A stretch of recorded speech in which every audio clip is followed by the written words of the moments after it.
Greetings. Hope you all are well. Today I wanted to chat about the 10-minute rule.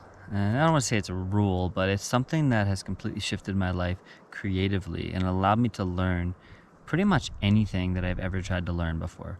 And it's something that I didn't necessarily read a book about it. It's something that I discovered through my own practice of getting into things that I'm really passionate about.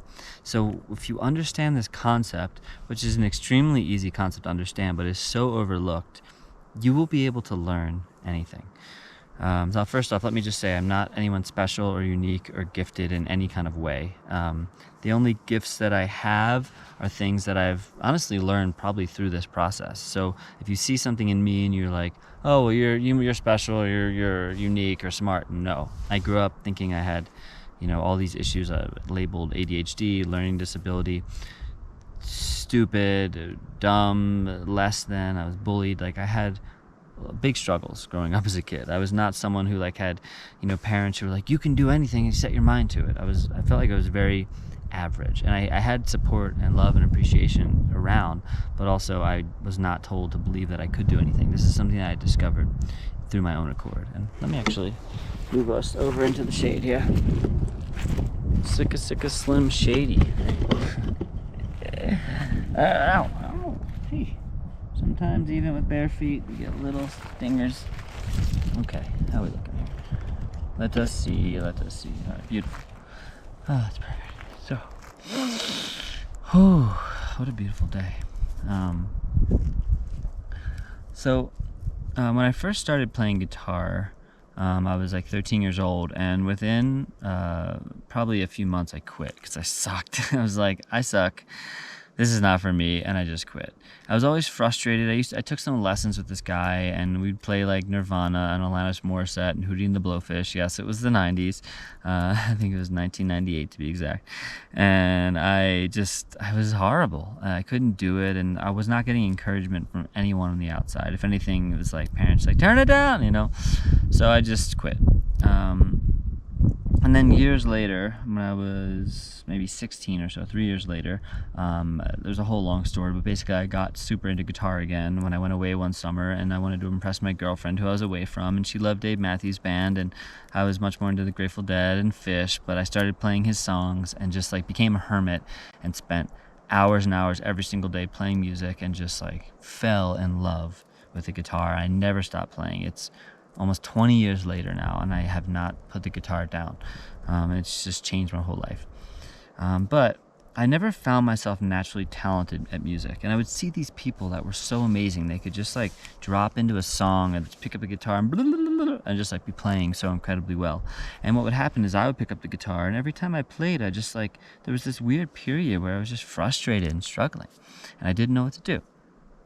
So over time, I started realizing something. And what it was that when you have a talent or a gift in your life, even if it's through hard work and practice, there may be elements to seeing other people and it seems like things come naturally.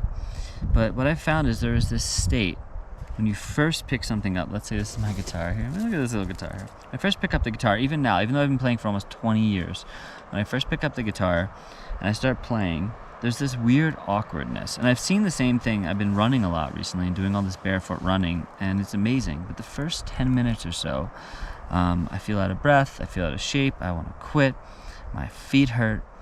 And if I get through that 10-minute period, and it doesn't have to be 10 minutes, it might be 8 minutes, it might be 15, it's not an exact science. But if I get through that little 10-minute window, something shifts and my body calms down, it relaxes.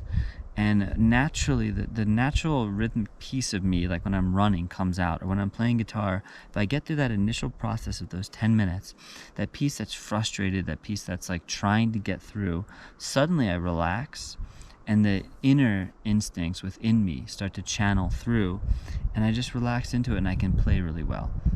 But if I quit in those first 10 minutes, or however long, I'm just going to end.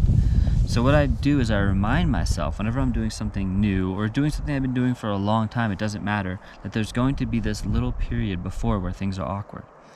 And what I've come to see is that even if you're not a musician, I've seen this with people because I teach voice. I teach people how to tune into music. And of course, if you're interested, just shoot me an email at youenjoylifemusic@gmail.com. I do virtual sessions as well. So if you want to learn how to sing or play an instrument or something, but not just like learn how to play guitar, but like really embody music, hit me up. But what I've learned from singing is that people will come in, they'll have these stories. I don't sing, I can't sing, and they have all these ideas and reasons why. And if I give them about 10, 15, maybe 20 minutes to relax into it, then naturally the musician inside of them that they didn't know was there comes through, and this amazing things happens. I remember it happened early on with a friend who was not a musician, who never really had played piano before, and her and I used to play guitar a lot, and I went from teaching her to us just playing together. She was a beautiful musician. And I remember one day she's sitting at the piano and she's just sitting there and just playing some notes. And at first I'm just kind of like cooking or doing whatever, not really paying attention, just noticing these kind of random notes being played. And after this short window of time, she starts putting together this beautiful song. And I paused and I'm like, oh my God, here's someone who doesn't play piano and just figured something out on the piano just by sitting and being present with it. So what happens is, and I'm not here to give you any kind of scientific reasons or whatever, but from what I've experienced in people is that when we give ourselves the space, what at first might be awkwardness and frustration, right? Because our body is trying to think about things. When I pick up the guitar at first, I'm in my mind, I want to play a song, I want to play this kind of song, I want to do this, why aren't my fingers working the way I want them to work? I have all these stories and all these reasons kind of in the ego state, the mind. But use that state to get to the state of flow. Because there's these two states in life that we exist in. There's the thinking state, we're thinking, we're processing. It might be good, it might be positive, it might be bad, it might be judgment, all the things. We're in this state of thinking. And then suddenly, as that shifts, we shift in the state of flow, which is the state of being, which is our higher being, the no self, the infinite self, whatever you want to call it, higher consciousness, God consciousness, comes through. And it just starts activating through us. And for some people, it might take longer. For some people, they might be able to drop into that space shorter. You might develop techniques or ways to get into it faster. But when you allow yourself to be with something, eventually you relax into it. And the natural musician inside of you that you probably didn't even know was there comes through. I see that with voice all the time. I was teaching someone voice not that long ago. She had all these stories about why she couldn't do it. My sister's a singer, I'm not a good singer, I can't do it, I'm tone, blah, blah, blah. And I know because I was tone deaf and I had all the stories about why I couldn't sing. And then I broke through them and I could sing and it changed my life. So that's why I love teaching people, is because I've seen that anyone can sing. There's not a single person I've never been able to teach how to sing. Even someone that I met that was legally deaf last year, I taught her, this really beautiful, easy way to sing. And we were singing together and she's like crying. It was beautiful. So anything that you want to learn, and I'm talking about music here and running, but you can apply it to anything that you're passionate about that you want to learn. Know there's going to be this frustration state at first, not always, but often, where you're kind of feeling into it. And if you train yourself to know that, hey, this is a temporary state, as long as I give myself a little time and space and I get through that, well, then there's this whole magical flow state waiting for you. And the more you get into that flow state, the easier it becomes to tap into that flow state. And you might be able to tap into it instantly. I can't always tap into it instantly, but it's so much faster now where I can pick up an instrument and play quicker.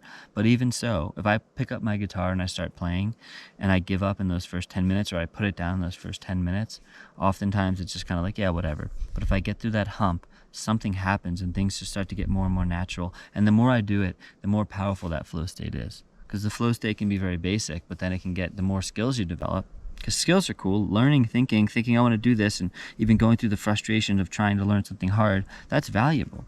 But ultimately, it's like Trey says, Trey Anastasio of Fish, he says, practice as much technically as you can, but the ultimate goal is to play from your heart. So like, develop the finger skills on guitar, develop all the skills and do all the different chords and runs and all the things. But ultimately, when you step on stage, when you step into play, just let go of everything and just be channeling music through your heart. And that is the state. That's the flow state, the channel state. So you can really do that with anything in life, with anything you're trying to learn. Cooking is very similar. When I'm cutting up ingredients, at first I'm kind of just, even though I've been cutting most of my life, when I first cut, I'm kind of like maybe a little bit more awkward. And as I get into that rhythm, it just becomes natural. I'm like, oh yeah, that's the state. But if I quit before then, I rob myself of that flow state. So know how to flow, and you will go somewhere wonderful. Signing off. Love you all very much. Peace out.